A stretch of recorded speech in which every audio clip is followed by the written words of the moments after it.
রাষ্ট্রধর্ম ইসলাম হবে কিনা ভোটাভুটি করতে হয়, সংবিধানে বিসমিল্লাহ থাকবে কিনা ভোটাভুটি করতে হয়। সুবহানাল্লাহ, আস্তাগফিরুল্লাহ, লা হাওলা ওয়ালা কুওয়াতা ইল্লা বিল্লাহিল আলিয়্যিল আযীম। তাহলে দেখেন, চিন্তা করেন কত বড় ধোঁকাবাজি। এখনো দেখেন, এখন যদি আপনারা বলেন যে আমরা সবাই ইসলামী রাষ্ট্র ব্যবস্থা চাই, একটা গণভোটের আয়োজন করা হোক, দেখা যাক কারা কারা ইসলামের পক্ষে ভোট দেয়। ঠিক আছে, দেখবেন যদি 80% মানুষও ভোট দেয় যে হ্যাঁ আমরা ইসলামের পক্ষে আছি, আমরা ইসলামী শাসন ব্যবস্থা চাই, আমরা চাই দেশের মধ্যে আল্লাহর বিধান বাস্তবায়িত হোক, ওই যে 20% মানুষ যারা চায় না, ওদের মতটাই প্রাধান্য পাবে এই সিস্টেমের মধ্যে।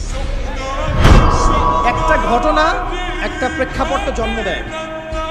কোঠা আন্দোলন একটা ঘটনা ছিল, একটা ঘটনা, সেটা আজকে দেখেন সার্জিসদেরকে নিয়ে আসছে এই জায়গায়, নিয়ে আসে নাই?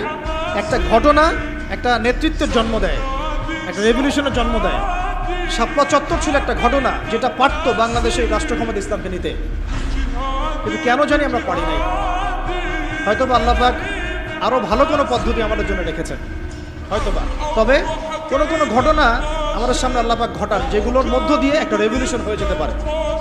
যদি ভাইদেরকে নির্মমভাবে তারা এভাবে গুলি না করতো, তাহলে তারাও কিন্তু এভাবে সহিংস হতো, আজকে এরাও কিন্তু দেশ থেকে পালাতো না।